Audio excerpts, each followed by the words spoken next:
तो आज हम दिव्यम संस्कृत पुस्तक में से नवा पाठ पढ़ रहे हैं। तो नवमा पाठ है काकस्य चातुर्यम, अर्थात कौवे की चतुराई। उपपद विभक्ति का प्रयोग यहाँ पर हुआ है। उपपद का मतलब है तो जिनको हम अव्यय कहते हैं, तो जो अव्यय जहाँ लगता है तो उसके साथ कौन कौन सी विभक्ति लगेगी, इस बात की जानकारी इस पाठ में दी जाएगी। तो शुरू करते हैं आज की क्लास अरुणा कालिया के साथ। आज हम पढ़ रहे हैं नवमा पाठ है।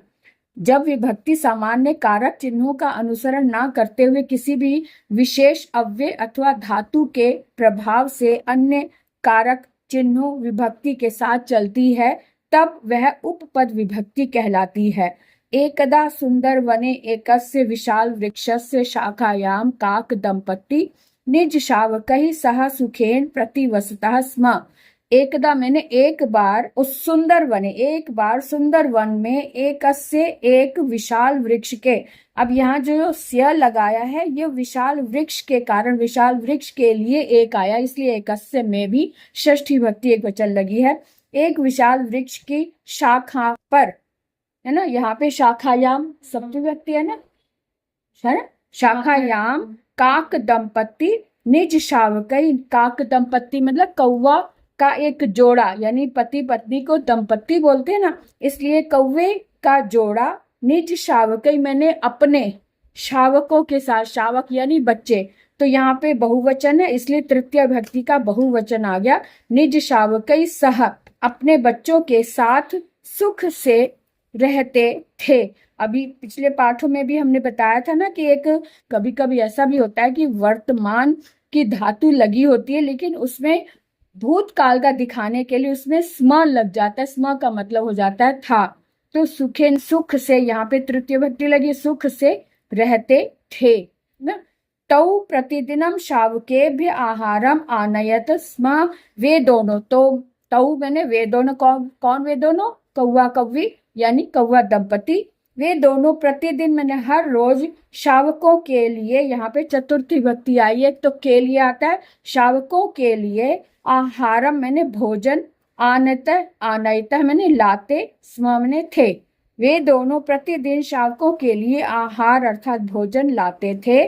परम दुर्भाग्यवशात, यहाँ पे कौन सी भक्ति आई है, आत लगा है, पंचमी भक्ति। तो परम मैंने परंतु, दुर्भाग्यवश से, तस्मिन ने वहीं पर ही, एव मैंने होता ही, तो वहीं पर ही, वृक्ष के, जो वृक्ष के कोटर, कोटर मैंने जो खोखला स्थान हो जाता है पेड़ के अंदर उसको बोलते कोटर। वृक्ष के कोटर में, यहाँ पे सप्तमी व्यक्ति है, ए लगा हुआ, कोटरे ना, तो वृक्ष के खोखल में एक कृष्ण सर्पः अपि आगत्य अवसत। कोटर में यानी खोखल में एक काले रंग का, कृष्ण का मतलब काले रंग का सांप, अपि मैंने भी, आगत्य मैंने आकर, अवसत मैंने रहने लगा। ठीक है, अब यहाँ पे अवसत में कौन सा लकार है, लकार नहीं, अवसत बेटे, अ लगा, लंग लकार। और धातु कौन सी है, धातु अस्ति, वस, वस, वस धातु है ना, अवसत, वस धातु में अ लगा है यानी कि ये लंग लकार का रूप बन गया। अवसत रहता था, आने, आकर रहने लगा। कदाचित यदा काक दंपति आहाराय नीडात बही। अब जहां, यहाँ पर देखो बही अव्यय लगा हुआ है, तो जहां पर अव्यय बही लगता है वहां उसके साथ में जो शब्द आता है उसके, उसमें पंचमी विभक्ति लगी है। काक दंपति आहार के लिए, जैसे नीड से बाहर, मतलब घोंसले से जब भी बाहर जाते तभी सर्प अवसर देखकर घोंसले में प्रवेश करके एक एक करके सभी शावकों को खा लेता था। नीडे शावकान न दृष्टवा, घोंसले में शावकों को, बच्चों को ना देखकर, काक दंपति, काक जोड़े ने सभी और उनको ढूंढना शुरू किया। तौ शावकान विना दुखितौ, वे दोनों, तौ मैंने वे दोनों, कौवा कौवी, शावकों के बिना दुखी हो गए, आस्था मैंने हो गए, है ना, तो दुखी हो गए। फिर क्या हुआ, अन्य अस्मिन अहनि वृक्षस्य अधः कृष्ण सर्पः दृष्ट्वा तस्य भार्या उच्चै अवदत् स्वामी पश्य गच्छन्तं तं सर्पम।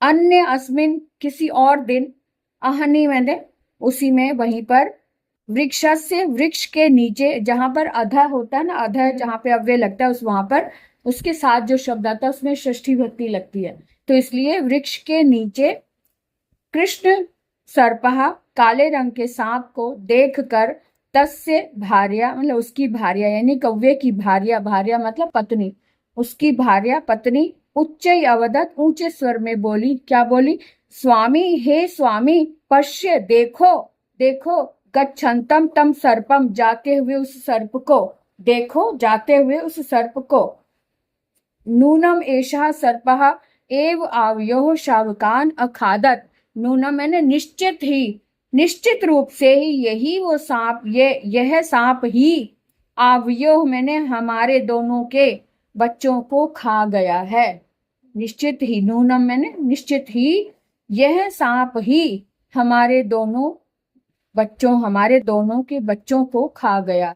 आवयोः आपने अस्मत् पढ़ा था ना, अस्मत् आपको नहीं, अस्मत् के रूप पढ़े थे ना, उसमें षष्ठी भक्ति और सप्तमी भक्ति में द्विवचन में आया था आवयोः, मैंने हम दोनों के बच्चों को खा गया था। काकः अवदत्, काक मैंने कौवा बोला, धिक तम दुष्टम सर्पः, ऐसे दुष्ट सर्प को धिक्कार है, उस तम मैंने उस दुष्ट सर्प को धिक्कार है।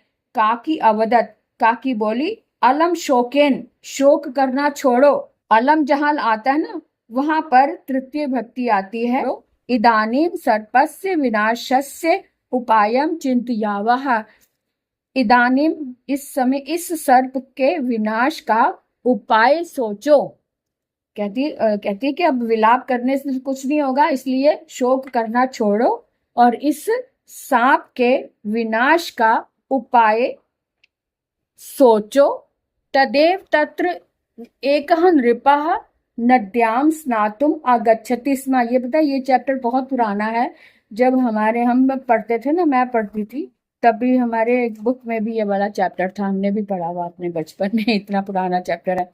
तदैव तत्र एकः नृपः नद्याम स्नातुम आगच्छति स्म, वहां पर, तदा एव यहाँ पे संधि की हुई है ना, देखो वृद्धि संधि है, वृद्धि संधि से वहां एक नृप मैंने राजा नदी में स्नान करने के लिए आता था, तस्य पृष्ठतः सैनिकः, उसके पीछे सैनिक भी थे, उसके साथ में, या पृष्ठतः मैंने उसकी रक्षा के लिए उसके पीछे सैनिक भी थे। कियम बहुमूल्यम रत्न जटितम स्वर्णहारम वस्त्राणाम उपरि स्थापयति स्म, सह मैंने वह, स्वकीयम बहुमूल्यम रत्न जटित स्वर्णहारम, उसने अपने बहुमूल्य रत्नों से जड़े हुए सोने के हार को, वस्त्राणाम वस्त्रों के, उपरि मैंने ऊपर, और जहां पर उपरी आता है, उपरी में भी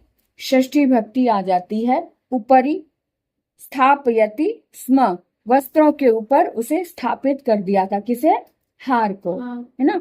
फिर क्या हुआ, सैनिकाः अपि स्वर्णहारम परितः अतिष्ठन्, सभी सैनिक जो थे, सैनिक भी स्वर्णहार के परितः मैंने चारों ओर, अब यहाँ पे परितः का जहां आता है, परितः सर्वत्र उभयता, मतलब दोनों ओर, चारों ओर, इस तरह की, जहां देखो एक तो होता है अधा मैंने नीचे और ऊपरी मैंने ऊपर, है ना, वहां पे हमने देखा था कि षष्ठी भक्ति आती है, लेकिन जहां परितः चारों ओर, दोनों ओर, सब ओर, ऐसे वाले जहां अव्यय आते उसमें द्वितीय भक्ति लगती है ना।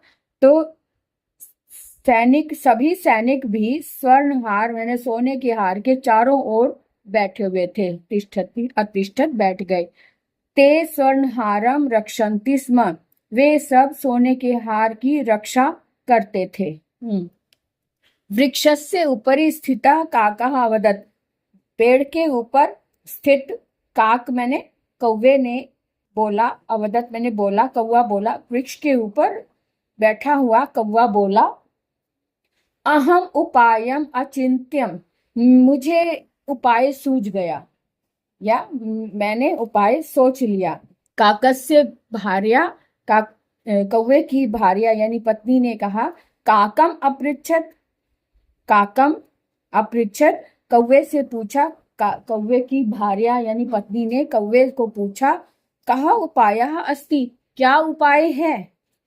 तब काक ने बोला, काकः अवदत्, त्वं केवलं पश्य, तुम केवल देखो। काकः झटिति स्वर्णहारम आदाय सर्पस्य बिले अक्षिपत, यानी काक ने यानी कौवे ने झटिति मैंने झपट से झट से स्वर्णहार सोने के हार को लाकर सर्प के बिल में छोड़ दिया। अक्षिपत मैंने गिरा दिया, सर्प के बिल में उसे छोड़ दिया सोने के हार को। सैनिकाः सर्वम अपश्यन् नृपाय च अकथयन्, और सभी सैनिकों ने सब कुछ देखा और राजा के लिए कहा, राजा से कहा, क्या कहा? नृपः सर्पस्य बिलं खंतुम आदिशत, के लिए भी बोला, बात की। तो क्या हुआ कि नृप ने सर्प के बिल को खोदने का आदेश दिया। और आरंभंत, यहाँ पे बिंदी होनी चाहिए थी, आरंभंत सदैव सर्पः बिलात बहि अधावत।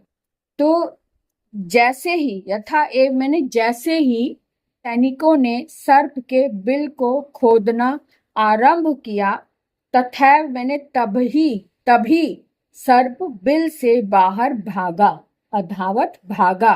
सर्प दृष्ट्वा सैनिकाः तम, सर्प को देखकर सैनिकों ने तम उसको अमार्यन, उसको मारकर, सर्प को देखकर सैनिकों ने उसको मारकर और सोने के हार को ले लिया न। सर्पम मृतम दृष्ट्वा, सर्प को मरा हुआ देखकर, सर्प को मृतम देखकर काक दंपति प्रसन्नौ अभवाम। तो सर्प को मरा हुआ देखकर काक दंपति, कौवा दंपति, कौवे जोड़े ने प्रसन्नता प्रकट की, प्रसन्न हो गए, दोनों प्रसन्न हो गए। आगे एक लाइन रह गई है, सत्यमेव उक्तम, कि सत्य ही कहा है किसी ने, कि बुद्धि चातुर्येण कठिनात् कठिनम अपि कार्यम संभवम भवति। बुद्धि चातुर्य से कठिन भी कार्य संभव हो जाते हैं, यानी बुद्धि की चतुराई से कठिन काम भी संभव हो जाते हैं, पॉसिबल हो जाते हैं ना। तो ये था हमारा पाठ जिसका हमने अनुवाद किया, हिंदी अनुवाद। अब इसके अभ्यास कार्य को देखेंगे।